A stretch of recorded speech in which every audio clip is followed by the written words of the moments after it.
अस्सलामुअलैकुम बिस्मिल्लाहिर्रहमानिर्रहीम। Welcome to my channel Mathic material.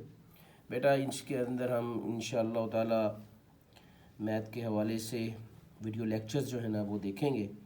मैं आपकी आसानी के लिए जो नई बुक आ रही है हमारी 9th क्लास की पीटीबी की 2026 से जो पेपर जो होगा मैथ का वो इसी बुक के मुताबिक वो लिया जाएगा।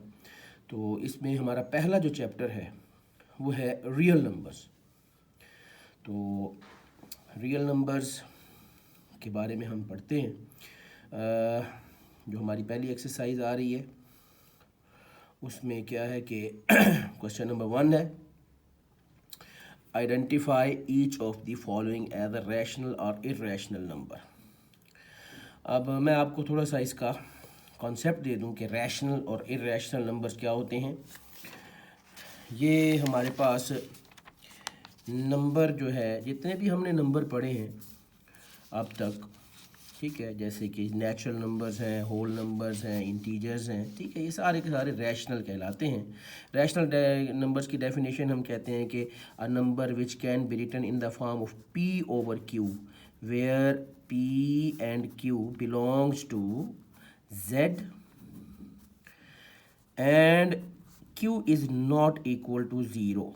ठीक है, हर वो नंबर जो p ओवर q की शक्ल में लिखा जाए और जिसमें p और q जो है वो इंटीजर से बिलोंग करता हो और q ज़ीरो के बराबर ना हो, ठीक है, तो उसे हम कहते हैं कि ये क्या है, ये हमारा रैशनल नंबर है। ठीक है, तो रैशनल नंबर यानी कि ये फ्रैक्शन फॉर्म में आ गया, और इसके अलावा डेसिमल फॉर्म में भी जो डेसिमल फ्रैक्शंस होती हैं वो भी रैशनल नंबर बनाती हैं। हमारे पास 3 किस्म की डेसिमल फ्रैक्शंस होती हैं। एक को हम कहते हैं जो टर्मिनेटिंग डेसिमल फ्रैक्शन। जो टर्मिनेटिंग डेसिमल फ्रैक्शन होता है वो ऐसी डेसिमल फ्रैक्शन होती है जिसमें डेसिमल जो पॉइंट है उसके बाद जो नंबर ऑफ डिजिट्स होते हैं ना वो फाइनाइट होते हैं। जैसे फॉर एग्जांपल 3.5 है या 3.51 है, ये इस तरह से, या देख लें 3.51 या 4.214, ये कहलाते हैं रैशनल नंबर, क्योंकि ये जो फ्रैक्शन है ये कहलाती है टर्मिनेटिंग फ्रैक्शन।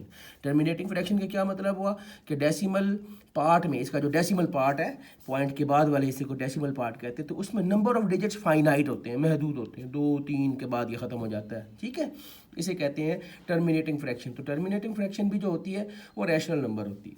दूसरी होती है रैकरिंग।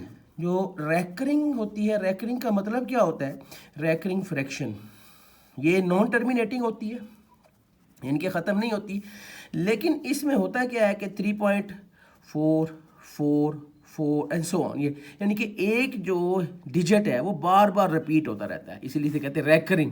ठीक है, तो ये नॉन टर्मिनेटिंग होती है और ये रैकरिंग होती है कि सेम डिजिट बार बार रिपीट हो रहा हो। ठीक है, या सेम डिजिट हो या सेम ब्लॉक ऑफ डिजिट भी बनता है, जैसे 3.4141। अब ये 4141, ये 2 डिजिट जो है वो एक ब्लॉक बना रहे हैं, 4141, ये रिपीट होता जा रहा है, ये भी रैकरिंग है। ठीक है, 41 के बाद अगर 3 डिजिट्स भी हो सकते हैं, 412 412 412 सो ऑन, तो ये भी जो रैकरिंग फ्रैक्शन होती है ये भी क्या होती है, ये भी रैशनल नंबर होती है बेटा। ठीक है, उसके बाद फिर इसी रैकरिंग को ना हम इस तरह भी लिख सकते हैं और इसको यूँ भी लिख सकते हैं, 3.4 लिखकर इसके ऊपर ये बार लगा दे। बार का मतलब है कि ये आगे चलता जा रहा है। ठीक है, या इसी तरह से 3.41 है अगर, तो 41 के ऊपर बार लग जाएगी जो बता रहा है कि ये 4141 रिपीट हो रहा है, तो ये रैकरिंग है, ये भी हमारी रैशनल फ्रैक्शन कहलाती है। उसके बाद फिर रैशनल नंबर कहलाता है, सॉरी, ठीक है, ये रैकरिंग फ्रैक्शन जो होती है रैशनल नंबर होता है। फिर तीसरे नंबर पे आती है नॉन रैकरिंग। नॉन रैकरिंग कौन सी होती है, नॉन रैकरिंग, नॉन टर्मिनेटिंग भी होती है और ये नॉन रैकरिंग। नॉन रैकरिंग का मतलब है कि इसमें जो डेसिमल पार्ट होता है ना वो हमारा रिपीट नहीं होता बल्कि कॉन्टिन्यूसली चलता जाता है। जैसे फॉर एग्जांपल 4.13029815 और ये सो ऑन, ये चलता जा रहा है। अब आप देखें इसमें कि डेसिमल पार्ट में, इसका जो डेसिमल पॉइंट के बाद जो हिस्सा है उसमें देखें बहुत सारे नंबर चलते जा रहे हैं, इनफाइनाइट हैं, बहुत सारे चलते जा रहे हैं और कोई इनके अंदर कोई रैकरिंग नहीं है। इस तरह से इसे कहते हैं non recurring, non terminating fraction. तो ये जो नॉन रैकरिंग और नॉन टर्मिनेटिंग डेसिमल फ्रैक्शन होती है ये होती है इर्रेशनल नंबर। इसे इर्रेशनल नंबर कहते हैं। ठीक है बेटा, तो इसी तरह से हम ये इंशाल्लाह ताला ये कॉन्सेप्ट है आपके लिए। तो अब जो रैशनल नंबर है और इर्रेशनल नंबर होता है बेटा, ये दोनों जो होते हैं ना, ये दोनों का यूनियन असल में बनाता है रियल नंबर्स, क्योंकि हमारा चैप्टर है ना रियल नंबर्स का है। ठीक है, तो जो रैशनल नंबर को हम रिप्रेजेंट करते होते हैं क्यू से। जो हमारा रैशनल नंबर होता है ना, रैशनल नंबर, उसको हम रिप्रेजेंट करते हैं कैपिटल क्यू से।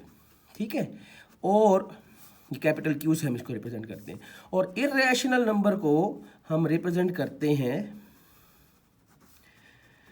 क्यू प्राइम से, या क्यू डैश का है ना ये। ठीक है, तो जो रैशनल होता है वो इरेशनल नहीं होता, जो इरेशनल होता है वो रैशनल नहीं होता, याद रखना। ठीक है, तो रैशनल और इरेशनल का यूनियन अगर लेंगे तो ये हमेशा रियल नंबर, ये होते हैं रियल नंबर्स। ठीक है, तो रियल नंबर जो होते हैं वो रैशनल और इर्रेशनल का यूनियन होता है। ठीक है, तो उम्मीद करता हूँ ये आपको कॉन्सेप्ट क्लियर हो जाएगा रैशनल नंबर, इर्रेशनल नंबर और रियल नंबर्स का। ठीक है, तो इंशाल्लाह ताला मज़ीद मैं आगे आपको इस एक्सरसाइज से रिलेटेड क्वेश्चन जो है वो सेंड करता हूँ, उसमें वो आपको हम हल करेंगे। ओके, अगर कोई मसला हो, किसी किस्म की बात समझ ना आई हो, तो आप ज़रूर मुझसे सवाल कर सकते हैं कमेंट सेक्शन में। करते हैं अपनी एक्सरसाइज 1.1। तो हमारी एक्सरसाइज 1.1 में है पहला question, identify each of the following as a rational और इर्रेशनल नंबर। तो पहला जो पार्ट है वो है 2.353535, और देखें ये यहाँ पे आके रुक गया। ठीक है, यानी कि ये टर्मिनेटिंग डेसिमल फ्रैक्शन हो गई। तो मैंने आपको बताया है कि terminating decimal fraction rational number होती है। ठीक है, 0.6 देखिए ऊपर बार लगा हुआ है, बार के बारे में आपको बता दिया कि जिसके ऊपर बार आ जाए मतलब है कि ये डिजिट रिपीट हो रहा है, ये रैकरिंग है, 0.666 चलता जा रहा है, तो ये भी रैशनल नंबर होता है। ठीक है जी, उसके बाद नेक्स्ट देखें तीसरे पार्ट में हमारे पास जो नंबर दिया हुआ है 2.236067 है। ठीक है, ये अब एक देखें जो डेसिमल पार्ट है उसमें डिफरेंट डिजिट्स हैं। ठीक है, और ये ना ख़त्म होने वाली, यानी कि नॉन टर्मिनेटिंग भी है और नॉन रैकरिंग भी है, रिपीट नहीं हो रहे ना, सेम डिजिट, मुख्तलिफ डिजिट आते जा रहे हैं। तो ऐसी जो डेसिमल फ्रैक्शन है तो इसे इर्रेशनल नंबर कहते हैं। ठीक है, फिर उसके बाद नेक्स्ट देखें √7। तो बेटा ये जो √7, याद रखें जो स्क्वायर रूट का साइन हो और उसके अंदर कोई भी ऐसा नंबर जिसका परफेक्ट स्क्वायर नहीं आ सकता, जैसे ये 7 है, 3 हो, 2 हो, 5 हो, 8 हो, 10 हो। ठीक है, तो ये सारे ये कहलाते हैं इर्रेशनल नंबर बन जाते हैं। याद रखें जितने भी कोई भी अगर जैसे 7 एक नेचुरल नंबर है ना, कोई भी वो नेचुरल नंबर जो परफेक्ट स्क्वायर नहीं बनता, अगर उसके ऊपर स्क्वायर रूट लग जाए ना, तो याद रखें वो हमेशा इर्रेशनल नंबर बन जाएगा। ठीक है बेटा, फिर उसके बाद हमारे पास आता है ये ई। ठीक है जी, ये हम नेचुरल लॉगरिथम की बेस होती है ई, ये भी एक इर्रेशनल नंबर होता है। फिर पाई है, पाई ये भी हमारे पास इर्रेशनल नंबर होता है। ठीक है, नेक्स्ट हमारे पास नंबर आ रहा है 5 + 11√। अब आप ये देखें 5, तो एक जो है वो अकेला 5 हो तो ये रैशनल है।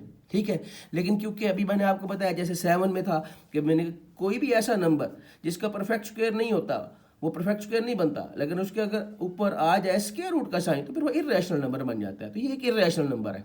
ठीक है, अब 5 + 11√, भी इर्रेशनल बनेगा, क्योंकि ये जो ऐड हो रहा है एक इर्रेशनल नंबर है और ये इस रैशनल के साथ ऐड हो रहा है, तो इनका सम हमेशा इर्रेशनल रहेगा। ठीक है, फिर इसी तरह से 2 इर्रेशनल नंबर का, ये भी 3 भी इर्रेशनल है और √13 भी इर्रेशनल है, इनका सम भी हमेशा इर्रेशनल रहेगा। ठीक है, और फिर उसके बाद देखें वो ये p/q की शक्ल में 15/4 है। ठीक है, तो ये रैशनल बन जाएगा, क्योंकि p/q where p and q both belong to integers, 15 भी इंटीजर है, 4 भी इंटीजर है, और 4 डिनोमिनेटर आपको बताया कि जो नीचे है वो 0 नहीं होना चाहिए, तो ये नहीं है, इसलिए ये हमारे पास एक रैशनल नंबर है जो कि p/q की फॉर्म में है। उसके बाद आखिरी पार्ट है इस क्वेश्चन का कि हमारे पास है जी 2 - √2 और 2 + √2। तो देखें अगर हम इस एक नंबर को देखें 2 - √2, ये एक इर्रेशनल नंबर बनता है, क्योंकि √2 एक परफेक्ट स्क्वायर नहीं है, उसके बाद स्क्वायर रूट आ गया तो ये एक इर्रेशनल नंबर है। और जब किसी, मैंने आपको बताया था कि अगर सम की शक्ल में हो किसी भी रैशनल नंबर के साथ कोई इर्रेशनल नंबर, तो हमेशा उसका रिजल्ट जो होगा वो इर्रेशनल होगा। ठीक है, तो ये एक इर्रेशनल नंबर है। और इसी तरह ये 2 + √2 ये भी इर्रेशनल नंबर है। लेकिन याद रखें, अब देखें एक और चीज़ होती है जिसको हम कहते हैं, ये वो दोनों नंबर हैं जो जिनके जो डिजिट्स है ना वो सेम है, लेकिन आप ये देखें कि इनके अंदर साइन का एक फ़र्क है। ये जो है 2 माइनस √2 है, ये 2 प्लस √2 है। इस किस्म के जो नंबर होते हैं ना, ये कहलाते हैं एक दूसरे के कॉन्जुगेट, इन्हें हम कॉन्जुगेट कहते हैं, ठीक है। तो ये एक इर्रेशनल नंबर है, ये एक दूसरा इर्रेशनल नंबर है, लेकिन ये दोनों एक दूसरे के क्या है, कॉन्जुगेट। तो जब इर्रेशनल नंबर वो जिनके कॉन्जुगेट का प्रोडक्ट, ये प्रोडक्ट मल्टीप्लाई फॉर्म में, तो इर्रेशनल नंबर अगर वो कॉन्जुगेट है, उनका जो प्रोडक्ट बनेगा वो हमेशा रैशनल नंबर आएगा, याद रखें, ठीक है। कि जब भी आप इसको देखेंगे, ये हल करेंगे, तो ये आपके पास आंसर इसका जो आएगा वो एक रैशनल नंबर बनेगा।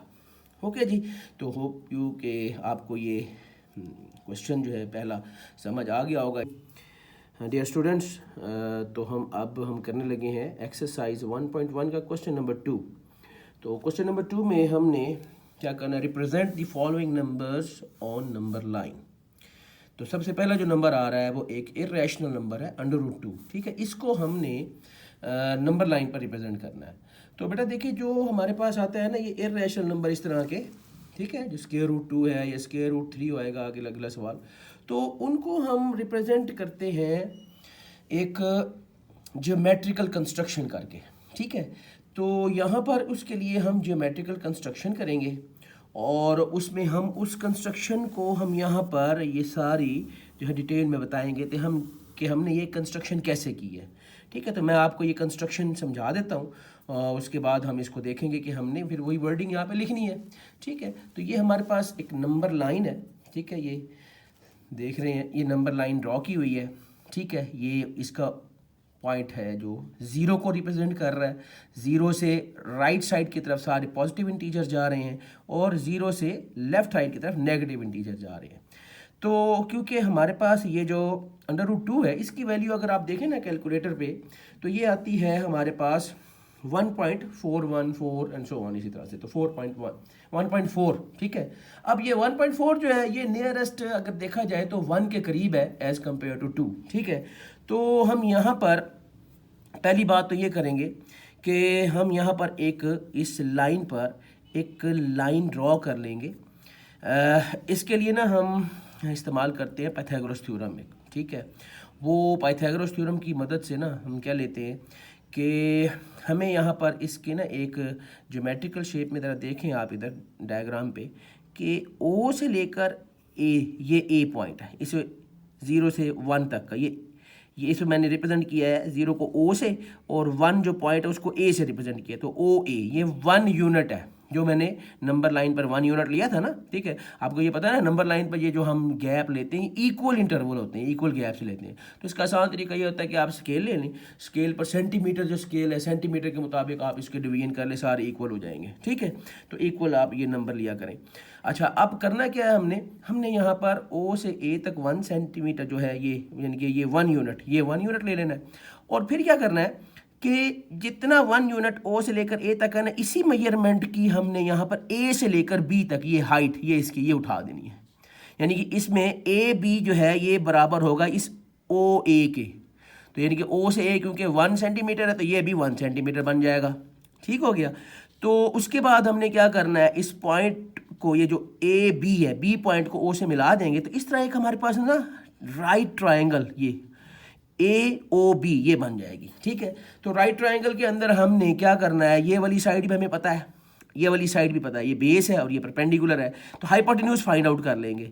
हाइपोटेन्यूज फाइंड आउट करने का तरीका पता है क्या है, वो आपको पता है। राइट एंगल ट्रायंगल के अंदर हाइपोटेन्यूज फाइंड करने का ये पाइथागोरस थ्योरम यूज़ करते हैं। पाइथागोरस थ्योरम में हाइपोटेन्यूज का square is equal to perpendicular square plus base का स्क्वायर। तो इसमें हमने ये वैल्यूज इस ट्रायंगल की पुट करनी, क्योंकि हमने यहाँ बेस भी 1 यूनिट ली थी और हाइट भी इसकी परपेंडिकुलर है, वो भी हमने 1 यूनिट ली थी। वो वैल्यूज पुट करके देखा तो हमारे पास ये आंसर आया 2। अब ये मेजरमेंट OB जो कि इसका हाइपोटेन्यूज है वो 2 के बराबर आ गया। अब इसके ऊपर स्क्वायर खत्म करने के लिए स्क्वायर रूट ले लेंगे। स्क्वायर रूट जब हम लेंगे, इधर के स्क्वायर से स्क्वायर रूट कट जाएगा और इधर 2 के ऊपर स्क्वायर रूट आ जाएगा। तो ये वही 2 स्क्वायर रूट बन जाएगा जिसको हमने नंबर लाइन पर रिप्रेजेंट करना है। तो ये हमारे पास इस तरह से एक ये हाइपोटेन्यूज की वैल्यू √2 हमें पता चल जाएगी। फिर हमने क्या करना है बेटा, यहाँ से हमने लेना है कंपस लेकर कंपस को O पे रखना है हमने, ठीक है बेटा। कंपस को O पे रखकर और B तक खोल लेना है। ये O पे रखकर B तक खोल लेंगे, ये ठीक है, ये हमने कंपास खोल ली और उसके बाद हमने यहाँ से इस तरह से इसको जो है ये देखें कंपास हमने यहाँ से यहाँ से नीचे ड्रॉ की, ये आर्क इसने इस लाइन को इस पॉइंट पे देख रहे हैं, ये वाला पॉइंट, ये जो पॉइंट पी से रिप्रेजेंट किया हुआ है यहाँ पे आके इसको कट कर रही है। ये जो अब डिस्टेंस बनता है इस ओ से लेकर पी तक का, ये डिस्टेंस एक्चुअली √2 को रिप्रेजेंट कर रहा है। ठीक है बेटा, तो इस तरह से हम इसको रिप्रेजेंट करते हैं और इसके साथ यही हमने यहाँ पे इसको डिटेल से बयान किया है कि ये हम ज्योमेट्रिकल कंस्ट्रक्शन से करते हैं। जैसे कि हमें पता है √2 जो है 1.414 के बराबर है, जो कि ऑलमोस्ट नियर है टू 1 के। ठीक है, तो हम यहाँ पे एक ड्रॉ कर देंगे, जैसे मैंने आपको बताया AB 1 यूनिट है। ठीक है, और इसी तरह से OAB 1 यूनिट, और इस तरह से हमने राइट एंगल ट्रायंगल ड्रॉ कर दी और फिर पाइथागोरस थ्योरम से इसको हल कर लेंगे। अब हमारा क्वेश्चन नंबर 2 का सेकेंड पार्ट है। अब आप देख रहे हैं यहाँ पर हमें उसने जो नंबर दिया हुआ है वो √3 है। √3 को उसी तरह से अब हमने रोटेट करना है नंबर लाइन पर, तो सेम उसी तरह की हमने वर्डिंग यूज़ करनी है जैसे हमने पिछले सवाल में की है कि it can be located on number line by geometric construction. अब यहाँ पर √3 है तो ये क्योंकि बराबर होता है 1.732 के और ये ऑलमोस्ट नियर है 2 के। ठीक है, तो हम यहाँ पर अब क्या करना है, हमने यहाँ पर ना अब ये मेजरमेंट AB जो है वो √2 यूनिट के बराबर लेनी है। अब सवाल ये पैदा होता है कि ये √2 यूनिट कैसे लेंगे, तो इसका तरीका ये मैं आपको समझा देता हूँ। ये मैंने यहाँ पर देखें आपके सामने एक नंबर लाइन है। ठीक है, इसमें 0 से 1, 1 पे 2, इसी तरह से लेफ्ट साइड पर नेगेटिव नंबर है, ये रिप्रेजेंट किए हुए हैं। ठीक है, तो हमने जो पिछला सवाल किया था जिसमें हमने √2 निकाला था ना, हम वही काम यहाँ पे पहले थोड़ा सा कर लेते हैं कि हमने 0 से लेकर 1 तक जितना डिस्टेंस है इतना ही हमने ऊपर 1 से ऊपर जो वर्टिकली ऊपर उठा लेना है। ठीक है, इसको हमने कहा ये O है, ये A है, तो B तक हमने इसी तरह से ये इस तरह ले लिया, इसको ना आपने ले लेना है, ये उतना डिस्टेंस आ गया। अब क्या करना है, इसको हमने इससे मिला दिया ये। ठीक है, अब आप देखेंगे उसी तरह से OAB बन गई। तो अब जब आप यहाँ से लेके यहाँ तक रखेंगे तो आपको पता है ना ये राइट एंगल ट्रायंगल थी, ये 1 यूनिट था, ये 1 यूनिट था, अभी पिछला सवाल किया है। तो हमने जब इसको पाइथागोरस थ्योरम से हल किया था तो ये √2 आ गया था, ये √2 की वैल्यू है। तो आप इसका मतलब है कि ये जो जितनी कंपास की अब आपने मेजरमेंट जो लेनी है, ये O से B तक आप खोल लें कंपास को। ठीक है, तो ये जो O से B है ना आपकी, ये किसको रिप्रेजेंट कर रही है, √2 को। ठीक है, तो ये √2 लेकर अब आपने ना इसको यहाँ पर ये हमने ये नंबर लाइन यहाँ पे ड्रॉ की हुई है। तो क्या करेंगे, यहाँ A पॉइंट पर, ठीक है, A क्योंकि बेस A1 लेनी है और इधर से हम √2 लेंगे हाइट। ठीक है, क्योंकि पाइथागोरस थ्योरम में ये वैल्यूज जब हम पुट करके इनको ऐड करेंगे तो हमारे पास 3 आंसर आएगा, जिसका स्क्वायर रूट लेने पे √3 आएगा। तो अब सवाल यही पैदा होता था कि ये √2 कैसे दी जाएगी वैल्यू, तो वो मैंने आपको समझा दी इस तरह से। ये √2 की अब मैंने ये कंपास खोली हुई है, आपने A पे रख कर, ठीक है, और यहाँ पर एक ये मार्क लगा देना है, इसको निशान लगा देना है। ये निशान जो लग गया इसकी हाइट का आपने बिल्कुल सीध स्ट्रेट इसको ऊपर उठा लेना है, तो ये आपके पास √2 की वैल्यू निकल आएगी। ठीक है, ये जो अब आपके पास AB है ये √2 की वैल्यू को रिप्रेजेंट कर रहा है। ठीक है, ये हमारे पास इसकी बन जाएगी परपेंडिकुलर, और इस B को उसी तरह से A से मिलाकर नीचे से O से 1, ये 0 से लेकर 1 तक का वही डिस्टेंस इसकी बेस है, तो बेस 1 यूनिट है और जिसका परपेंडिकुलर है वो √2 यूनिट है। ठीक है, ये हमारे पास इसकी मेजरमेंट्स आ जाएंगी। बाकी वही तरीक़ेकार in right angle triangle OAB हम ले लेंगे पाइथागोरस थ्योरम इस्तेमाल करते हुए। हाइपोटेन्यूज का स्क्वायर वो बराबर आ जाएगा परपेंडिकुलर का स्क्वायर प्लस बेस का स्क्वायर, तो अब उसमें वही वैल्यूज पुट कर देंगे। हाइपोटेन्यूज हमने फाइंड आउट करना है। ठीक है, तो हम यहाँ पे क्या करेंगे कि AB इसका परपेंडिकुलर है, परपेंडिकुलर में अब वहाँ पे हम वैल्यू पुट कर देंगे √2, तो उसका स्क्वायर आ जाएगा, और बेस उसकी 1 यूनिट है, 1 पुट कर देंगे यहाँ पे, उसका स्क्वायर आ जाएगा, तो स्क्वायर से स्क्वायर रूट कट जाएगा। ठीक है, ये हमारे पास 2 वैल्यू आ जाएगी इसकी, प्लस 1 का स्क्वायर 1 होता है, तो इनको ऐड करने पर 3 आ जाएगा आंसर। तो ये OB, ये जो हमारे पास OB यानी कि इसका जो हाइपोटेन्यूज है OB, वो अब हमारे पास √3 आ जाएगा। ये हमारे पास √3 आ गया। ठीक है बेटा, बाकी वही काम है, आपने क्या करना है, अब अपने कंपास को खोलना है, आपने O पे रखना है, O पे रखकर B तक अपनी कंपास को खोल लेना है।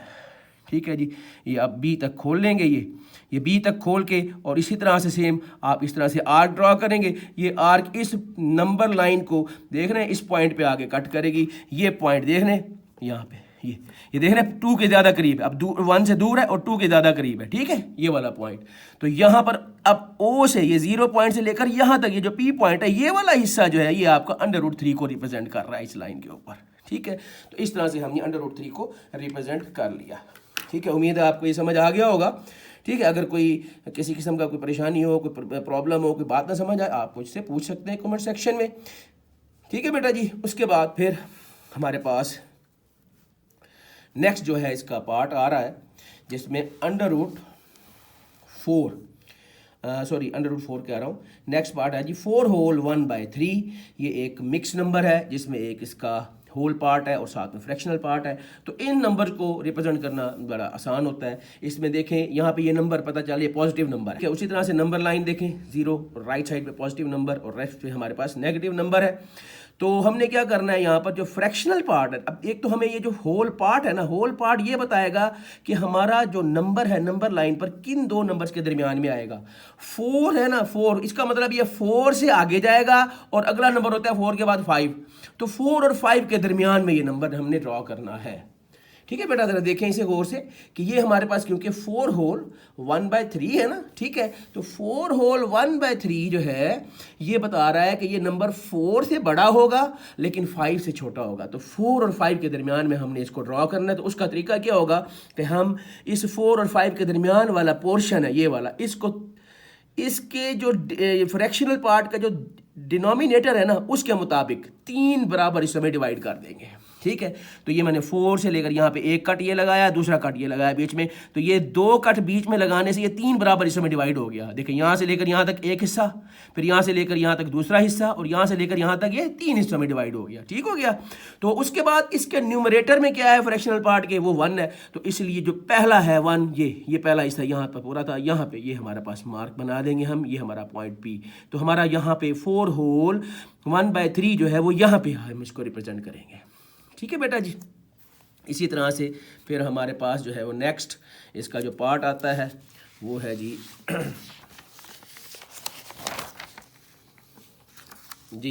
सेकंड पार्ट है इसका, सॉरी 4th पार्ट, ठीक है।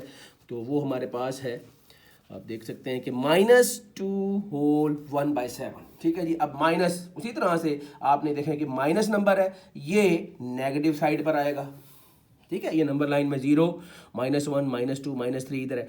तो -2 ये जो इसका होल पार्ट -2 ये बता रहा है कि ये -2 से आगे की तरफ लेफ्ट साइड पर -2 से आगे की तरफ और अगले नंबर -3 के दरमियान। तो ये -2 और -3 के दरमियान में आएगा, ठीक है। बच्चे सवाल करते हैं सर हमें कैसे पता चलेगा ये कहाँ पर आएगा। तो इसका मैं आपको बड़ा आसान सा तरीका है कि जो होल पार्ट होगा उसको आपने देखना है। यहाँ पे होल पार्ट क्या आ रहा है -2, तो इसका मतलब है ये -2 और उससे अगला जो नंबर आ रहा होगा उसके दरमियान में ये लाई करेगा, ठीक है। तो ये -2 के बाद अगला नंबर -3 आ रहा है, उन दोनों के दरमियान में इसने आना है। तो उसके लिए वही तरीकेकार आप इसके डिनोमिनेटर को देखेंगे फ्रैक्शनल पार्ट के, वो 7 है। तो इसको 7 बराबर हिस्सों में डिवाइड करने के लिए 6 कट्स लगाएंगे बीच में, ठीक है। ये देखिए यहाँ से मैंने ये 1 2 3 4 5 6 कट्स लगाए हैं, ठीक है। ये 6 कट्स इसको 7 बराबर हिस्सों में डिवाइड कर रहे हैं क्योंकि यहाँ से शुरू करेंगे, ये यहाँ से ये एक पहला हिस्सा, ये दूसरा, ये तीसरा, ये चौथा, ये पांचवा, ये छठा और ये 7 इससे पूरे हो गए, ठीक है। 7 बराबर हिस्सों में हमने डिवाइड कर दिया और उसी तरह से न्यूमरेटर में जो नंबर आ रहा होगा उस नंबर वाले हिस्से को हमने मार्क कर लेना है। तो ऊपर न्यूमरेटर 1 आ रहा है तो ये यहाँ से लेकर ये पहला ये 1 है, ये हमारे पास 1 है, तो ये हमारा पॉइंट आ जाएगा। ये पॉइंट P इस वक्त रिप्रेजेंट कर रहा है -2 होल 1/3 को, ठीक है बेटा। सेम इसी तरह से नेक्स्ट पार्ट देख लें 5/8। 5/8 अब देखिए यहाँ पे इसका होल पार्ट कोई भी नहीं है नजर आ रहा, ठीक है। तो इसका मतलब है कि ये 5/8 एक तो ये प्लस का नंबर है, ठीक है, प्लस का नंबर है और साथ साथ क्या है कि न्यूमरेटर क्योंकि छोटा है डिनोमिनेटर बड़ा है। तो याद रखें जब न्यूमरेटर छोटा हो डिनोमिनेटर बड़ा हो तो इसका मतलब है वो नंबर हमेशा 1 से छोटा आएगा। प्लस का है और 1 से छोटा, अब प्लस का और 1 से छोटा कहाँ पर आएगा, जाहिर सी बात है वो 0 और 1 के दरमियान में आएगा। ये 0 और 1 के दरमियान में ये हमारा वो पोर्शन है जो 5/8 को रिप्रेजेंट करेगा। तो हमने उसी तरह से क्या करना है, इसके डिनोमिनेटर 8 है उसको 8 बराबर हिस्सों में डिवाइड करने के लिए दरमियान में 7 कट लगा देने, ठीक है। इक्वल इंटरवल के 7 कट लगा दिए, ये हमारे पास 8 बराबर हिस्सों में डिवाइड हो गया 0 से लेकर 1 वाला पोर्शन, ठीक है। अब इसके क्योंकि न्यूमरेटर में 5 है तो फिर हम 5वें वाले हिस्से को जो 5वां जो हमारे पास हिस्सा बन रहा होगा वहाँ पे हम इसको मार्क करेंगे। जैसे ये पहला हिस्सा यहाँ पे ख़त्म हुआ, ये दूसरा, ये तीसरा, ये चौथा और ये पांचवा हिस्सा यहाँ पे, ये पांचवा नंबर 5। तो यहाँ पे हमारा पॉइंट P जो है ये रिप्रेजेंट कर रहा है इस पॉइंट को, जो कि 5/8 है। ठीक हो गया, ये हमारा 5/8 को रिप्रेजेंट कर रहा है P। ओके जी, सेम इसी तरह से 2 होल 3/4 वैसे ही है। 2 होल आ गया, 2 होल क्या बता रहा है? 2 होल अब आपको पता चल गया कि ये 2 और ये पॉजिटिव है, 2 से आगे और 3 से पीछे। ठीक है, राइट साइड पर देखें 2 और 3 के दरमियान। उसी तरह से फ्रैक्शनल पार्ट में नीचे डिनोमिनेटर में 4 है, तो 4 बराबर हिस्सों में डिवाइड किया हुआ है। उसके लिए दरमियान में 3 कट्स लगाए हैं। ठीक है, देख लें ये 1 2 3, तो यहाँ से लेकर यहाँ तक 1, यहाँ से लेकर यहाँ तक 2 हिस्से हो गए, ये 3 हिस्से और ये 4 हिस्से, 4 बराबर हिस्सों में डिवाइड कर दिया। और न्यूमरेटर क्योंकि 3 है तो तीसरा जो आएगा 1 2 और ये तीसरे वाले को इसको हमने मार्क कर देना है। ये हमारा P जो है ये 2 होल 3/4 को रिप्रेजेंट कर रहा है। ओके बेटा जी, तो ये उम्मीद है आपको ये समझ आ गया होगा। ये क्वेश्चन नंबर 2 हमारा कंप्लीट हुआ, इसके 4 पार्ट्स थे। तो देखें क्वेश्चन नंबर 3 में कहता है express the following as a rational number P/Q where P and Q are integers and Q is not equal to 0। तो ये नंबर दिए हुए हैं, जैसे पहला पार्ट है 0.4 और उसके ऊपर आपको बार नज़र आ रही है। तो मैंने आपको समझाया था कि इस तरह से जब नंबर डेसिमल पार्ट में आए, ये डेसिमल फ्रैक्शन है, ठीक है, और इसका डेसिमल पार्ट वाला नंबर जो है डिजिट है उसके ऊपर बार लगी हो, तो बार ये बता रही है कि ये डिजिट रिपीट हो रहा है। ठीक है, ये रेकरिंग डेसिमल फ्रैक्शन है। ठीक है, तो हमने पढ़ा था कि रेकरिंग डेसिमल फ्रैक्शन जो होती है वो एक रैशनल नंबर होती है। ठीक है, और रैशनल नंबर को हम P/Q की शक्ल में रिप्रेजेंट कर सकते हैं। तो अब यही सवाल है कि ये एक डेसिमल फ्रैक्शन है 0.4। ठीक है, ये एक रेकरिंग है, इसको हमने P/Q की शक्ल में लिख के दिखाना है। ठीक है, तो इसका सोल्यूशन हल करते हैं। बेटा सोल्यूशन इसमें सबसे पहला काम क्या करेंगे, हम लेट कर लेंगे इसी को कि ये x के बराबर है, कि x इज इक्वल टू 0.4। ठीक है, अब चूंकि ये रेकरिंग है ना, तो it can also be written as x is equal to 0.444 और आगे डॉट डॉट डॉट, हम इसको इस तरह भी लिख सकते हैं। ये हमारी इक्वेशन नंबर 1 बन गई। ठीक है जी, अब हमने आगे इसको फिर हल करना है। इक्वेशन 1 है, तो अब इसको नेक्स्ट हमने इसको हल करना है जी। अब इक्वेशन 1 आ गई हमारे पास। अब क्या करना है, इस इक्वेशन 1 को हमने मल्टीप्लाई करना है इसकी बोथ साइड्स को 10 के साथ। अब भाई 10 से क्यों करना है, तो याद रखें इस तरह के क्वेश्चन जब भी आएंगे ना, उनमें ये देखना है कि उसके जो रिपीट होने वाले डिजिट्स हैं वो कितने हैं। एक डिजिट रिपीट हो रहा है या एक से ज़्यादा digit, block of digit repeat हो रहा है, ये चीज़ देखनी है। वो आगे आएंगे सवाल इस तरह के भी। ठीक है, तो यहाँ पे क्योंकि सिर्फ एक ही डिजिट है 4, वो रिपीट हो रहा है, तो जब एक ही डिजिट रिपीट हो रहा हो बार बार, तो ऐसी रेकरिंग के लिए जब उसको हम चेंज करना चाहते हैं P/Q फॉर्म में, तो उसके लिए हम क्या करते हैं, उसको फिर 10 से मल्टीप्लाई कर देते हैं। ठीक है, इस इक्वेशन, क्योंकि इक्वेशन हमने इसको लेट किया था कि x इज इक्वल टू 0.444। ठीक है, और तो अब इस इक्वेशन नंबर 1 को हमने कहा मल्टीप्लाइंग बोथ साइड्स बाय 10। ठीक है, इक्वेशन 1 को कि बोथ साइड्स को 10 से मल्टीप्लाई करेंगे, तो x को मल्टीप्लाई करेंगे 10 से तो 10x बन जाएगा। और जब आप 0.444 को 10 से मल्टीप्लाई करेंगे बेटा, तो वो बन जाएगा 4.444। ठीक है, आप कैलकुलेटर पे डाल के देखें, क्योंकि ये 444 जो है ये चलते जा रहे हैं, खत्म नहीं हो रहे। ठीक है, तो वहां पर भी मैंने पॉइंट के बाद 3 ही डिजिट लिए थे, यहाँ पे भी पॉइंट के बाद 3 ही डिजिट लूंगा, क्योंकि ये सो ऑन चलते जा रहे हैं। ठीक है, इनफाइनाइट नंबर है, रिपीट हो रहे हैं। तो ये 10 से मल्टीप्लाई करने पर हमारे पास ये आ जाएगा 4.444 सो ऑन। ये इक्वेशन 2 बन जाएगी। ठीक है, अब हमने यहाँ क्या करना है, इक्वेशन 2 में से इक्वेशन 1 जो थी उसको माइनस कर देना है। ठीक है, इक्वेशन 1 थी हमारे पास x इज इक्वल टू 0.444। ठीक है, तो ये इक्वेशन 2 आई है, इसमें से इस इक्वेशन 1 को हम माइनस कर देते हैं। तो ये हमारे पास लेफ्ट साइड में से लेफ्ट साइड को माइनस करेंगे, 10x में से x को माइनस कर देंगे, और इसकी राइट साइड है, राइट साइड में से राइट साइड को माइनस करेंगे, यानी कि 4.444 है। देख रहे हैं, इस तरह लिखना, इस तरह है, आपने ब्रैकेट में डाल के ना इस तरह से डॉट डॉट भी लगाने हैं, ये लाजमी, बच्चे भूल जाते हैं, ये लगाया करें। ठीक है, माइनस 0.444 और डॉट डॉट डॉट इसी तरह से, कि ये दोनों जो है ये नंबर ये रेकरिंग है, चलते जा रहे हैं। तो अब इनमें से जब आप इसको माइनस करेंगे, खुद ब खुद आपके पास इसका आंसर 4 आ जाएगा। यानी कि 4.44 में से 0.444 को माइनस करें तो 4 आंसर आ जाता है। इधर 10x में से 1x माइनस किया, 9x आ गया, तो 9x इज इक्वल टू 4 आ गया। और यहाँ से x को अकेला करें 9 यहाँ मल्टीप्लाई कर रहा है, उधर जाके डिवाइड करेगा, तो x is equal to 4/9 which shows the form of p/q। तो ये हमारा इसका भी ये पार्ट कंप्लीट हुआ बेटा। सेम इसी तरह से नेक्स्ट पार्ट है। अब नेक्स्ट पार्ट में और इस पार्ट में फ़र्क सिर्फ ये है कि वहाँ एक ही डिजिट रिपीट हो रहा था, अब यहाँ देखें ये ब्लॉक ऑफ डिजिट आ गया 0.37, देख रहे हैं इसके ऊपर ये बार लगी हुई बता रहे हैं ये रिपीट हो रहा है। सेम उसी तरह से let x is equal to 0.37, ठीक है। उसके बाद क्योंकि ये रिपीट हो रहा है तो it can also be written as x is equal to 0.373737 dot dot dot. याद रखें जो हम डॉट डॉट लगाते हैं ना आगे, वो सिर्फ 3 डॉट ही ये रिप्रेजेंट करते हैं कि आगे ये चलते जा रहे हैं, ठीक है, 3 डॉट ही बस लगाया करें, ठीक हो गया। ये हमारी उसी तरह से इक्वेशन 1 बन जाएगी। अब चूंकि यहाँ पे अभी मैंने आपको समझाया ना, वहाँ पे एक डिजिट रिपीट हो रहा था, इसलिए हमने वहाँ पे 10 से मल्टीप्लाई किया था बोथ साइड्स को। अब यहाँ पर इस नंबर के अंदर ये जो है इसका डेसिमल पार्ट है, इस डेसिमल पार्ट में 2 हिस्से हैं, 2 डिजिट्स हैं जो रिपीट हो रहे हैं, इसलिए अब यहाँ पर हमने 100 से इसको मल्टीप्लाई करना है, ठीक है, क्योंकि 100 में 2 जीरो होते हैं ना, इसीलिए तो हमने इसको मल्टीप्लाई करना है 100 से, both side multiply both sides by 100।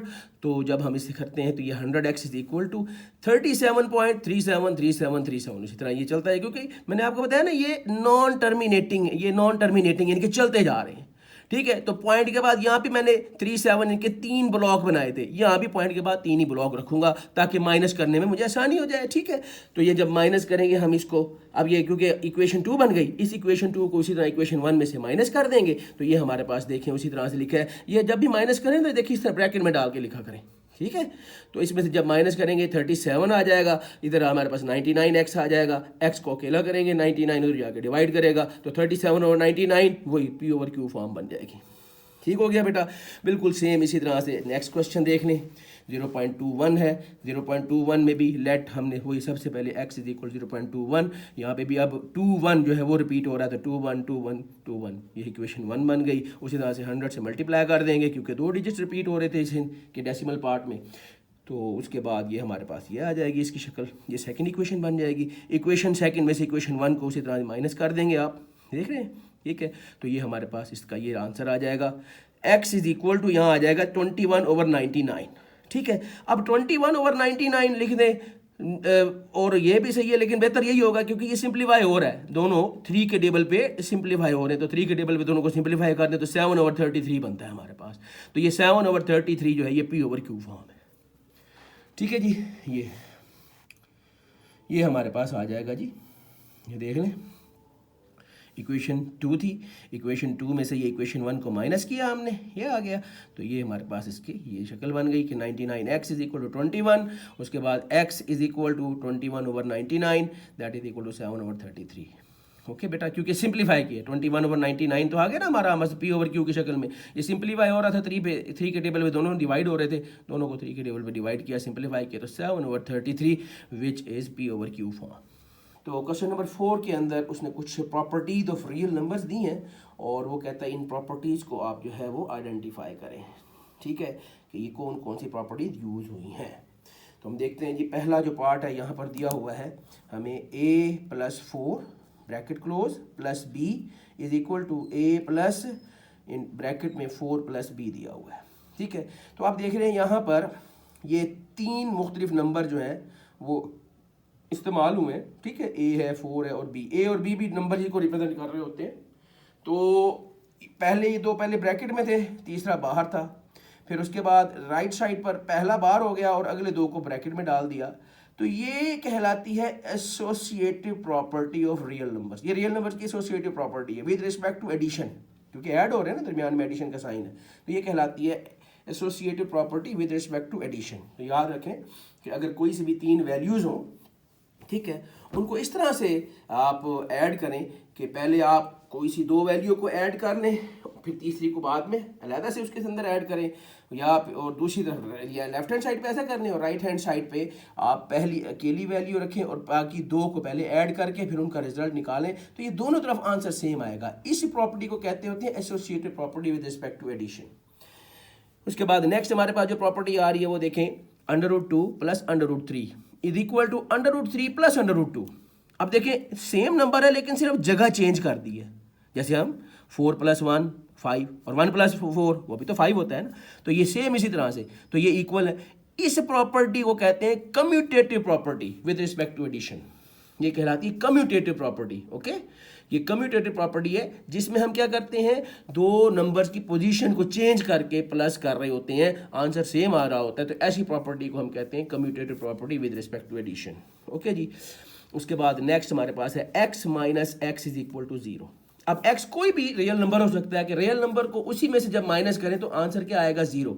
इसका मतलब है कि ये जो एक्चुअली है क्या कि हमने यहाँ पर इसको इस तरह किया कि एक रियल नंबर है x, ठीक है, इसका एडिटिव इनवर्स होता है। एडिटिव इनवर्स वो नंबर होता है किसी भी नंबर का यानी कि अपोजिट साइन के साथ, जैसे x है, इसका एडिटिव इनवर्स माइनस एक्स हो जाएगा। अब इस x में इस माइनस एक्स को अगर हम ऐड कर दें, ठीक है, तो हमारा रिजल्ट वही x माइनस एक्स क्या आएगा, 0। तो ये जो है जो रिजल्ट 0 दे, यानी कि यहाँ पर अब क्या हुआ कि हमने उसके इनवर्स को यूज किया, ये कहलाता है एडिटिव इनवर्स। ठीक है, तो ये माइनस का x का एडिटिव इनवर्स माइनस एक्स है, और अगर माइनस पहले होता तो प्लस का x उसका एडिटिव इनवर्स है। ठीक है बेटा, तो इस तरह से ये है एडिटिव इनवर्स, यहाँ पर एडिटिव इनवर्स की प्रॉपर्टी यूज हुई है। फिर नेक्स्ट देखें, यहाँ पर ये a हमारे पास है, इसका पार्ट नंबर 4। पार्ट नंबर 4 में दिखा रहे हैं कि ये a है, एक नंबर है, ब्रैकेट के अंदर दो नंबर ऐड हो रहे हैं, ठीक है, और इस तरह से ये a जो है वो अंदर हर एक के साथ हमने मल्टीप्लाई फॉर्म में लिखा हुआ है। ठीक है, इसे कहते क्या है कि ये देखो, ये a जो बाहर था ना, ये अंदर वालों के साथ डिस्ट्रीब्यूट हो गया, दोनों के साथ बट गया, डिस्ट्रीब्यूट कर दिया हमने, a को हमने b के साथ भी और a को c के साथ डिस्ट्रीब्यूट कर दिया, इसीलिए कहते हैं डिस्ट्रीब्यूटिव प्रॉपर्टी, ये कहलाती है डिस्ट्रीब्यूटिव प्रॉपर्टी। ठीक है बेटा, इसे कि ये a डिस्ट्रीब्यूट होके b और c के पास चला गया, तो इसे कहते हैं डिस्ट्रीब्यूटिव प्रॉपर्टी। ओके, नेक्स्ट देखें, इसी तरह से जो नेक्स्ट हमारे पास आ रहा है 5वां पार्ट, उसमें 16 प्लस 0 है। ठीक है, अब एक 0 एक ऐसा नंबर है जो किसी भी नंबर से ऐड करो तो भाई वही नंबर जवाब आएगा ना। 0 + 5 कर दो 5 आएगा, 5 + 0 कर दो 5 आएगा, 4 + 0 कर दो 4। तो ये भी 0 जो है वो एक ऐसा नंबर है जो किसी के साथ भी ऐड होता है तो उसकी आइडेंटिटी को तब्दील नहीं करता, इसलिए हम इसे कहते हैं एडिटिव आइडेंटिटी। 0 को एडिटिव आइडेंटिटी कहा जाता है। तो यहाँ 0 ऐड हो रहा है, इसलिए एडिटिव आइडेंटिटी यहाँ पे यूज हो रही है। रिजल्ट सेम आ रहा है ना, 16 ही आ रहा है, 16 + 0 16, तो ये एडिटिव आइडेंटिटी यूज हुई, इसे कहते हैं एडिटिव आइडेंटिटी। ठीक है, फिर इसी तरह से जिस तरह से 0 वो नंबर है जो किसी के साथ भी ऐड हो तो रिजल्ट सेम रहता है, वही आंसर आता है, वही नंबर आ जाता है आंसर जिसके साथ 0 ऐड हो रहा होता है। ठीक है, इसी तरह से एक ऐसा नंबर भी है जो मल्टीप्लाई करे जिस भी नंबर के साथ तो वो नंबर वही आता है आंसर, इसे फिर मल्टीप्लिकेटिव आइडेंटिटी कहते हैं, और वो है 1 कहलाती है मल्टीप्लिकेटिव आइडेंटिटी। जिस तरह 0 एडिटिव आइडेंटिटी है ना, इसी तरह से 1 मल्टीप्लिकेटिव आइडेंटिटी है। 1 किसी से भी मल्टीप्लाई करेगा तो आंसर वही नंबर आएगा जिससे 1 मल्टीप्लाई कर रहा है। ठीक है, तो ये मल्टीप्लिकेटिव आइडेंटिटी यूज हुई। फिर इसके बाद नेक्स्ट जो है हमारे पास नंबर 7 जो पार्ट है इसका, वो देखें कि 4 जो है वो अब मल्टीप्लाई फॉर्म में है और अंदर 5 × 8। ठीक है, ये लेफ्ट साइड पर, राइट साइड पर उसी तरह से नंबर सेम है, 4 × 5 × 8। फ़र्क क्या है, ब्रैकेट्स देख लें यहाँ पे, यहाँ पहले पहला नंबर अकेला था और अगले दो नंबरों को ब्रैकेट के अंदर डाल के हल किया गया। ठीक है, और लेफ्ट साइड ये थी और राइट साइड पे पहले दो नंबरों को ब्रैकेट में डालकर फिर आगे तीसरा नंबर अलग किया। ये वही चीज़ जो हमने ऊपर पढ़ी थी, कौन सी पढ़ी थी, ये वाली, ये देख रहे हैं, ये एडिशन के साथ थी। ठीक है, अब यहाँ पर ये जो आया है ये किसके साथ आया, ये मल्टीप्लिकेशन के साथ आई है, ये मल्टीप्लिकेशन के साथ आई है। तो ये वही एसोसिएटिव प्रॉपर्टी है। याद रखें, जहाँ पर 3 नंबर इन्वॉल्व होंगे, 3 नंबर, वो इस तरह से ये कि एक नंबर अलहदा है, बाकी 2 नंबरों को हमने ब्रैकेट में डाल दिया। ठीक है, और या पहले 2 नंबरों को ब्रैकेट में डाल दिया और एक तीसरा नंबर अलहदा कर दिया।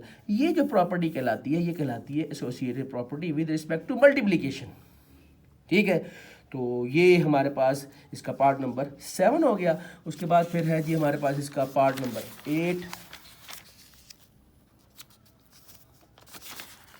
जी। पार्ट नंबर 8 देखें, इसमें है जी ये दिया हुआ है AB = BA। अब यहाँ पे 2 नंबर है, इसी तरह से देखें AB = BA के सेम नंबर सेम है, सिर्फ उनकी पोजीशन चेंज हुई है, देख रहे हैं।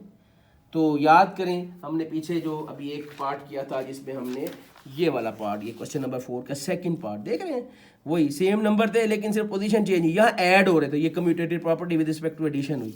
तो बेटा ये यहाँ पर जब है, यहाँ पे जब आ रही है तो आप ये देखें यहाँ क्या है, यहाँ हो रहा है कि ये मल्टीप्लिकेशन हो रही है, ठीक है। तो ये ए बी और बी ए, ये फिर commutative property with respect to multiplication कहलाएगी, ठीक है।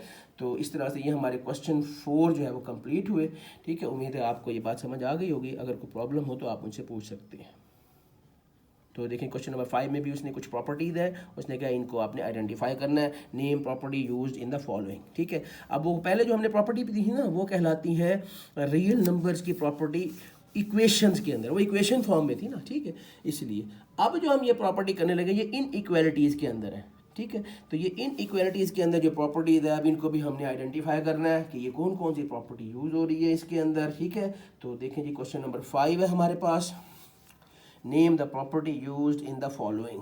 तो पहले जो है हमारे पास आ रहा है नंबर, वो क्या आ रहा है कि -3 is smaller then -1 that implies, तो जिससे हमें रिजल्ट क्या दे रहा है, वो कह रहा है कि ये 0 स्मॉलर देन 2 हो गया, ठीक है। अब ये देखें ये 0 स्मॉलर देन 2 ये कैसे हुआ कि आप ये देखें, अगर हम दोनों साइड पर क्या करें, 3 को ऐड कर दें, ठीक है। देखो इधर है -3, तो -3 और +3 कर दें, ठीक है। और स्मॉलर देन इधर इसी तरह से -1 और +3 कर दें। तो आप देखें -3 और +3 कट जाएगा, क्या बच जाएगा इधर 0। स्मॉलर देन इधर क्या है जी, 3 में से 1 माइनस किया तो 2 आ गया, तो आ गया वही 0 इज स्मॉलर देन 2, देख रहे हैं। तो क्या किया हमने सेम नंबर को दोनों तरफ ऐड कर दिया, तो इसलिए इसे कहते हैं एडिटिव प्रॉपर्टी, ठीक है। तो इनइक्वालिटी के अंदर एडिटिव प्रॉपर्टी कि अगर सेम नंबर को हम दोनों तरफ ऐड कर दें तो सेम उसी तरह से इनइक्वालिटी साइन वही रहता है, स्मॉलर देन का ही आता है, तो 0 स्मॉलर देन 2 ये कहलाती है एडिटिव प्रॉपर्टी, ठीक है। सेम नंबर दोनों तरफ ऐड करने पर ये आया, ओके जी। फिर उसके बाद नेक्स्ट देखें, जिसके बाद सेकंड पार्ट है हमारे पास। सेकंड पार्ट में हमें उसने दिया हुआ है कि if A is smaller than B, ठीक है, then 1/a is greater than 1/b। अब ये जरा समझे बेटा, अब ये क्या है, a था, a से 1/a ये रेसिप्रोकल हो गया, ठीक है। b से 1/b ये रेसिप्रोकल हो गया, ठीक है। तो हमने दोनों साइड को रेसिप्रोकेट कर दिया, रेसिप्रोकल ले लिए दोनों साइडों के। तो दोनों साइडों के जब रेसिप्रोकल लिए तो वो क्या हुआ, वो ग्रेटर देन का साइन आ गया, पहले स्मॉलर देन था ना, a is smaller then b, तो रेसिप्रोकल जब लिया तो वो उसका उलट हो गया साइन कि 1/a is greater than 1/b, ठीक है। अब इसको थोड़ा सा आप इसके कंसेप्ट को समझें। वो ये है, मिसाल के तौर पर मैं आपसे ये कहता हूँ कि भाई 2 जो है वो स्मॉलर है किससे, 3 से, देख रहे हैं 2 3 से स्मॉलर है, ऐसे ही है ना। लेकिन अब मैं इसको रेसिप्रोकल करूँ, ये क्या बन जाएगा 1/2, तो 1/2 ये हो जाएगा 1/3। जरा आप समझें, 1/2 का मतलब होता है हाफ, ओके। 1/2 का क्या मतलब होता है, आधा, और 1/3 का क्या मतलब होता है, तीसरा हिस्सा। अब आप मुझे ये बताएं, आधा, किसी चीज को आधा कर लो वो, या किसी चीज के 3 हिस्से करो और उसका तीसरा हिस्सा, जरा ज़हन में रखें, आधा हिस्सा उस चीज का और उसी ही जैसी एक और चीज का अगर तीसरा हिस्सा देखें तो कौन सा बड़ा हिस्सा होगा, जाहिर सी बात है आधे वाला हिस्सा बड़ा होगा, वो तो तीसरा हिस्सा बनता है ना, तो तीसरा हिस्सा छोटा हो जाता है, ठीक है। तो ये रेसिप्रोकल करने पर देखें ये उसका सिनेरियो चेंज हो गया, जिसकी वजह से ये साइन अब क्या हो गया, क्योंकि हाफ जो होता है वो ग्रेटर होता है 1/3 से, ठीक है। तो ये फिर ग्रेटर हो गया, ठीक है। इसको अगर मजीद आपको मैं समझाऊं तो यूँ समझ लें कि जैसे ये एक हमारे पास ब्लॉक मैंने बनाया एक ये, ठीक है, इसी ही साइज़ का एक और ब्लॉक बनाते हैं, ये बिल्कुल दोनों सेम ही साइज़ के हैं, ये देख लें, ठीक है जी। देखने में तो यार ऐसे लग रहे हैं कि सेम ही है, ठीक है। तो बहरहाल अब देखिए, इसको 2 बराबर हिस्सों में डिवाइड करने के लिए दरमियान से आपने इसको कट कर दिया, ये 2 बराबर हिस्सों में डिवाइड होगा, यानी कि हर एक हिस्सा 1/2 कहलाएगा, ओके, ठीक है। और इसको 3 हिस्सों में डिवाइड करना है ना, ये देखो ये एक यहाँ पे, ये एक और ये 2, अब ये हर एक हिस्सा 1/3 को रिप्रेजेंट करेगा। अब आप खुद देख लें, ये हर एक हिस्सा 1/2 को रिप्रेजेंट कर रहा है और ये 1/3 को रिप्रेजेंट कर रहा है, तो बताओ 1/2 बड़ा लग रहा है या 1/3 वाला हिस्सा बड़ा लग रहा है, साफ जाहिर सी बात है 1/2 वाला हिस्सा बड़ा है, ठीक है। तो ये हाफ जो होता है वो ग्रेटर होता है थर्ड पार्ट से, ठीक है। तो ये इस तरह से होता है बेटा, ठीक है। तो किसी भी यानी कि इनइक्वालिटी के अंदर जब उसको आप रेसिप्रोकल करेंगे तो रेसिप्रोकल करने पर वो अपोजिट हो जाती है, इसलिए साइन ऑफ इनइक्वालिटी को चेंज करना पड़ता है, ठीक है। तो ये एक प्रॉपर्टी, इसे कहते हैं रेसिप्रोकल प्रॉपर्टी, ओके बेटा, ये रेसिप्रोकल प्रॉपर्टी है। उसके बाद नेक्स्ट देखें हमारे पास फिर क्या आ रही है, ये सेम पहले तो जो पहला पार्ट था वैसे ही देखिए, A is smaller than B, तो उसने कहा then A plus C is smaller than B plus C. अब देखिए ए लेफ्ट पर है, राइट पर बी है, इधर भी ए लेफ्ट पर है, राइट पर बी है, लेकिन चीज़ क्या है, ऐड हो गई है, दोनों तरफ सी ऐड हो गया। जैसे यहाँ पर पिछले सवाल में हमने देखा दोनों तरफ 3 को ऐड करके किया था, ठीक है ना, तो यहाँ पे सी दोनों तरफ ऐड हो गया, वही एडिटिव प्रॉपर्टी, वो भी एडिटिव प्रॉपर्टी थी, देख रहे हैं ना, ये भी एडिटिव प्रॉपर्टी है, ठीक है जी। तो ये एडिटिव प्रॉपर्टी आ गई तीसरा पार्ट। उसके बाद देखिए next part 4, A C is smaller than B C. फिर सी जो है वो स्मॉलर है 0 से, सॉरी ग्रेटर है, सी ग्रेटर है 0 से, ठीक है। सी ग्रेटर है 0 से का मतलब क्या हुआ कि सी एक पॉजिटिव नंबर है, ठीक है। सी क्या है, एक पॉजिटिव नंबर है, ठीक है। तो वो पॉजिटिव नंबर कट गया, देख रहे हैं, सी कट गया, आगे आ रहा है A is smaller than B, positive number cut गया, यानी कि या तो क्या किया होगा, सी कट कैसे गया, यानी कि हमने सी से दोनों साइडों को डिवाइड कर दिया, सी से दोनों साइडों को क्या कर दिया, डिवाइड कर दिया, सी से सी कट गया, देख रहे हैं। तो सी से सी जब दोनों साइडों से सी कट गया तो वो इसी तरह से ए स्मॉलर देन बी आ गया, तो हमने ये कैंसिल कर दिया, ये कैंसिलेशन प्रॉपर्टी कहलाती है, ठीक है। तो इसका मतलब यह हुआ कि अगर इन इक्विलिटी के अंदर किसी पॉजिटिव नंबर से उस इनइक्विलिटी को डिवाइड किया जाए, ठीक है, उसकी किसी वैल्यू को कैंसिल आउट किया जाए, तो साइन ऑफ इनइक्विलिटी में कोई फर्क नहीं पड़ता, वो सेम रहता है। ओके जी, नेक्स्ट हमारे पास फिर देखें यहाँ पर यही है प्रॉपर्टी, लेकिन अब यहाँ पर कैंसिलेशन प्रॉपर्टी में देखें, यहाँ पे ए सी स्मॉलर देन बी सी, और जो कैंसिल करने वाला वहाँ पर पॉजिटिव था ग्रेटर देन 0, यहाँ पर स्मॉलर देन 0, 0 से छोटे नंबर माइनस होते हैं, नेगेटिव नंबर है, यानी कि जब आप किसी नेगेटिव नंबर से किसी इनइक्वालिटी को अब यहाँ पे डिवाइड करेंगे ना, सी को कैंसिल आउट करने के लिए दोनों तरफ डिवाइड कर देंगे ना सी से, तो सी एक नेगेटिव नंबर है, यहाँ पे बता रहा है वो सी, तो क्या होगा, तब आपका साइन ऑफ इनइक्वालिटी चेंज हो जाएगा। जो पहले यहाँ पे ये स्मॉलर देन ए सी स्मॉलर देन बी सी है ना, तो अब आपके पास ए ग्रेटर देन बी आ जाएगा, ओके। तो नेगेटिव नंबर, चलिए थोड़ा सा मैं आपको ये भी समझा दूं। देखें, अगर मैं कहता हूँ आपसे कि मेरे पास एक 2 3 6 में कह लेते हैं, ये 6 है, ठीक है। 6 जो है वो स्मॉलर है 8 से, ठीक है ना, 6 8 से स्मॉलर है, ठीक है। अब एक नेगेटिव नंबर लेते हैं 2 -2, ठीक है, नेगेटिव -2, इनके -2 से दोनों साइडों को डिवाइड कर दो। जब मैं दोनों को -2 से डिवाइड कर दूंगा, इधर भी -2 इधर भी -2, तो -2 से ये डिवाइड होगा, ये आ जाएगा -3 और ये आ जाएगा -4। अब आपको पता है माइनस में जब आप जाते हैं तो नंबर छोटे हो जाते हैं ना, ऐसे उलट हो जाता है, जो -3 क्योंकि -4 से बड़ा होता है, तो -3 ग्रेटर देन -4 हो जाएगा। तो नेगेटिव नंबर से डिवाइड किया तो साइन ऑफ इनइक्वालिटी चेंज हो गई। ये कैंसिलेशन प्रॉपर्टी है उस सूरत में, ठीक है, जब हमने किसी नेगेटिव नंबर से किसी इनइक्वालिटी को मल्टीप्लाई करते हैं तो साइन ऑफ इनइक्वालिटी चेंज हो जाता है, ठीक हो गया। उसके बाद नेक्स्ट देखें जी, हमारे पास बड़ी मशहूर ज़माना प्रॉपर्टी है जी, ये क्या है जी, ट्राइकोटोमी प्रॉपर्टी कहते हैं। इसमें क्या है कि 3 केसेस हैं, 3 डिफरेंट सिनेरियोज हैं। वो कहता है 2 रियल नंबर्स हैं ना कोई से, तो उनके अंदर जो 2-3 चीज़ें हो सकती हैं 2 रियल नंबर के दरमियान। अगर हम कंपेयर करें तो उन 2 रियल नंबर में 3 चीज़ें हो सकती हैं। या तो क्या होगा, पहला रियल नंबर दूसरे से बड़ा होगा, या फिर पहला और दूसरा दोनों आपस में बराबर होंगे, या फिर पहला छोटा होगा और दूसरा बड़ा होगा, पहला दूसरे से छोटा होगा। तो ये 3 डिफरेंट दरमियान में और आ रहा है ना, या, ठीक है, तो इसे कहते हैं ट्राइकोटोमी प्रॉपर्टी। तो अब हम क्वेश्चन नंबर 6 करने लगे हैं। अब ये क्वेश्चन नंबर 6 क्या कहता है कि insert 2 rational numbers between 1/3 and 1/4, ठीक है। अब देखें ना, जैसे ये एक नंबर लाइन होती है, ठीक है। अब हमारे पास ये एक नंबर लाइन है फॉर एग्जांपल, और इसमें हमारे पास ये, अगर मैं कहता हूँ कि ये 1/3 है, ठीक है, और इधर फिर हमारे पास ये 1/4 हो गया और ये हो गया जी 1/3, ठीक है। तो वो कहता है अभी इंसर्ट या 2 रैशनल नंबर्स, यानी कि 2 रैशनल नंबर जो इन दोनों के बीच में आए, ठीक है, इन दोनों के बीच, इन दोनों नंबर्स के बीच में, ठीक है।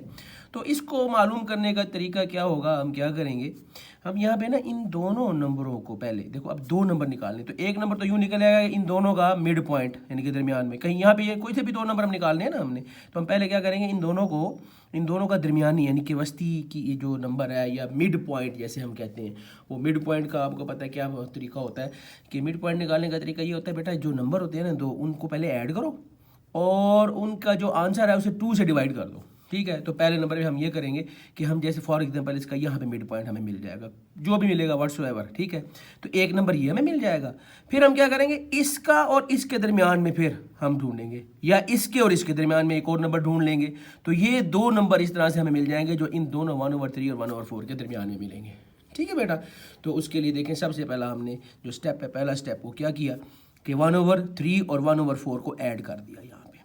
ठीक है, इन दोनों को ऐड कर दिया और फिर उनको फिर डिवाइड करेंगे बाद में 2 से। ये नीचे 2 से हमने डिवाइड कर सा ये ओवर 2 कि ये 2 इन दोनों के सम को डिवाइड कर रहा है।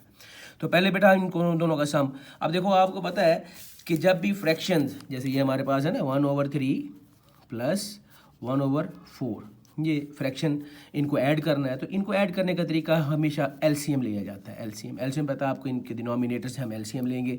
जैसे कि यहाँ पे एलसीएम लेने का तरीका ये होगा, डिनोमिनेटर 3 और 4 है।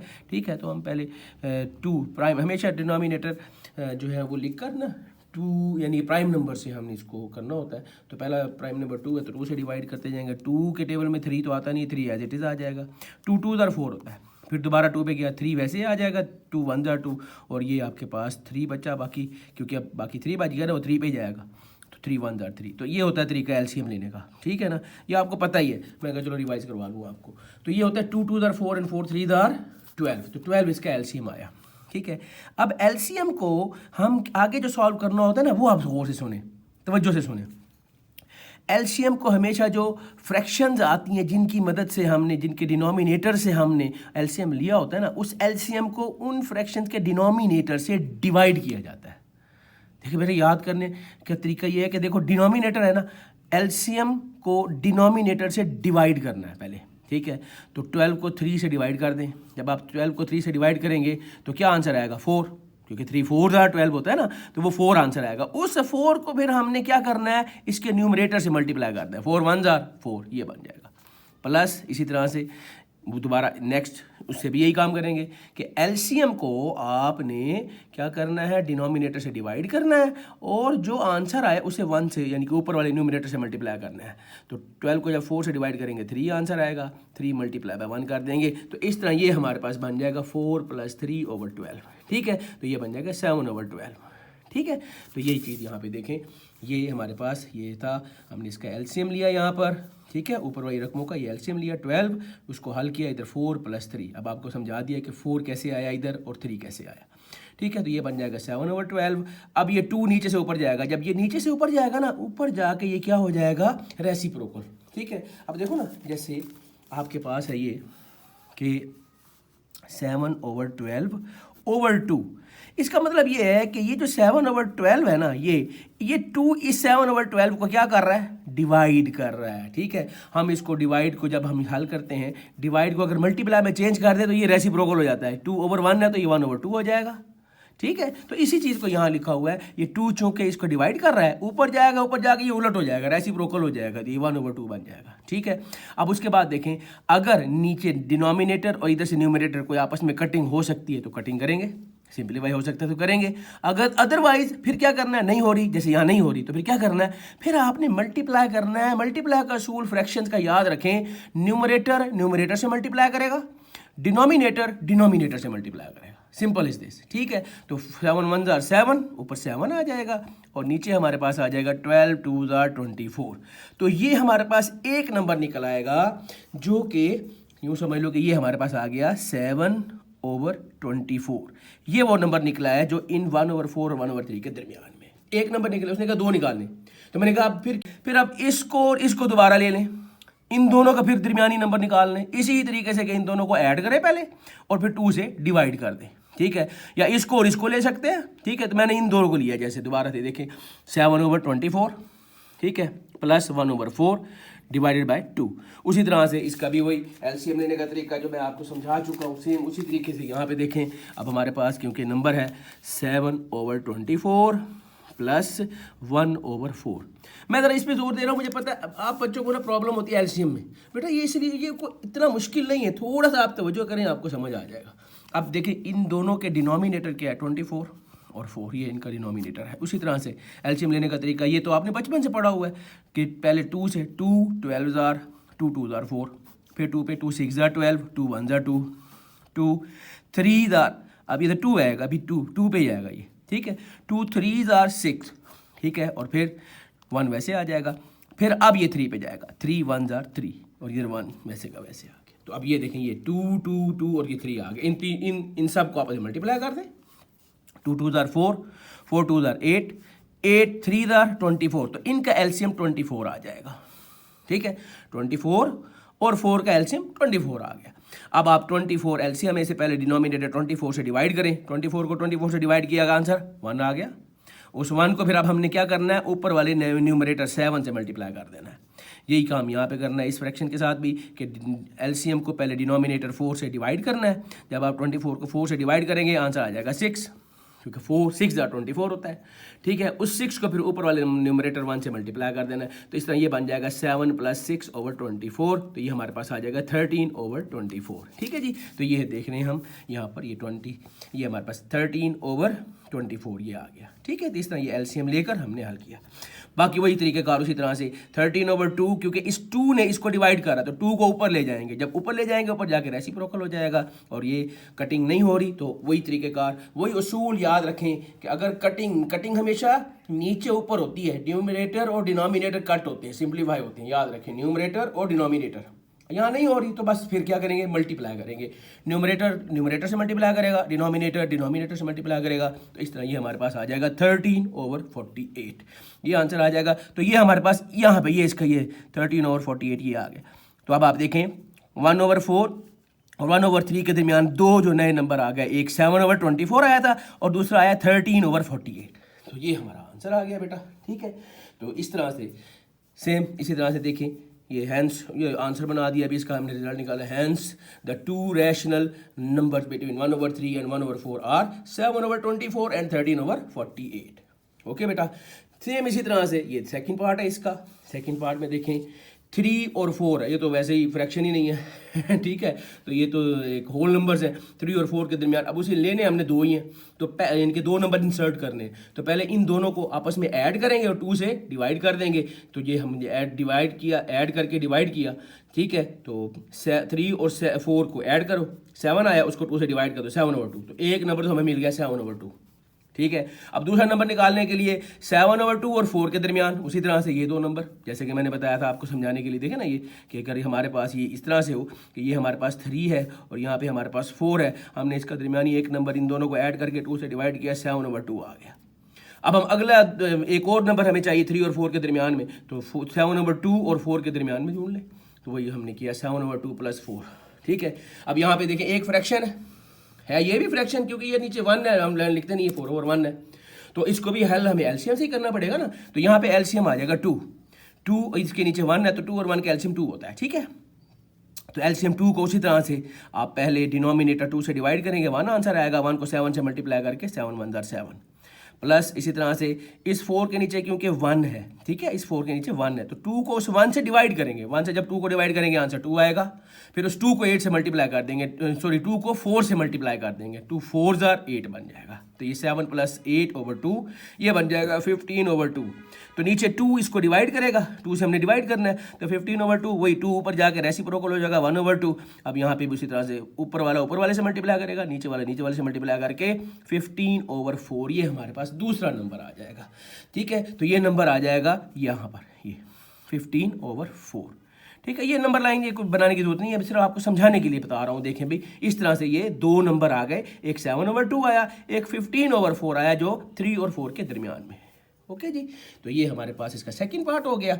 तो लो जी, हमारा ये आखिरी सवाल इस एक्सरसाइज का, आखिरी पार्ट भी है ये, ठीक है। और ये है जी तीसरा पार्ट और आखिरी पार्ट। लें जी, ये आ गया उसी तरह 3/5 एंड 4/5 है। इनके दरमियान हमने 2 नंबर जो है वो हमने इंसर्ट करने हैं, ठीक है। 2 नंबर हमने फाइंड आउट करने हैं। तो ये देख लें जी, 2 नंबर हम इस तरह से फाइंड आउट करेंगे कि ये नंबर लाइन हम उसी तरह से देखें तो ये हमारे पास नंबर लाइन है, जिसकी में हमारे पास यहाँ पे बन जाएगा ये 3/5 और ये 4/5 है, ठीक है। तो अब इन दोनों का दरमियानी नंबर, दो नंबर निकालने, तो पहला उसी तरह से पहले इन दोनों को ऐड किया, ठीक है, वही उसूल, एलसीएम लेंगे यहाँ पे क्योंकि डिनोमिनेटर दोनों का सेम है, एलसीएम 5 आएगा, ठीक है। 5 को 5 से डिवाइड करो 1 आंसर आता है, इसलिए ऊपर 3 + 4 आ गया, ठीक है, क्योंकि दोनों का डिनोमिनेटर सेम है, एलसीएम भी वही है, तो आंसर जब डिवाइड करेंगे डिनोमिनेटर को एलसीएम से तो वो 1 ही आंसर आएगा, एलसीएम को जब डिनोमिनेटर से डिवाइड करेंगे, ठीक है, इसलिए ऊपर वाले नंबर सेम आ गए 3 + 4, तो ये 7 और 5। फिर इसको 2 से डिवाइड करेंगे, 7 और 5, 2 जब ऊपर जाएगा ऊपर जाकर रेसिप्रोकल हो जाएगा 1/2, तो इस तरह से ये बन जाएगा 7/10। तो ये एक नंबर हमारे पास आ गया जी 7/10, ठीक हो गया। फिर इसी तरह से हमने अब क्या करना है, एक और नंबर चाहिए हमें 3/4 और 4/5 के दरमियान, तो हम ऐसा करेंगे 7/10 और 4/5 इनके दरमियान नंबर निकाल लेंगे। उसी तरह से 7/10 को और 4/5 को ऐड करेंगे और फिर 2 से डिवाइड कर देंगे, ठीक है जी। तो वही एलसीएम 5 और 10 का एलसीएम 10 होता है, एलसीएम को पहले डिनोमिनेटर से डिवाइड किया, 1 आंसर आएगा, 1 को 7 से मल्टीप्लाई करके 7 बन गया। फिर प्लस इसी तरह से एलसीएम को डिनोमिनेटर से डिवाइड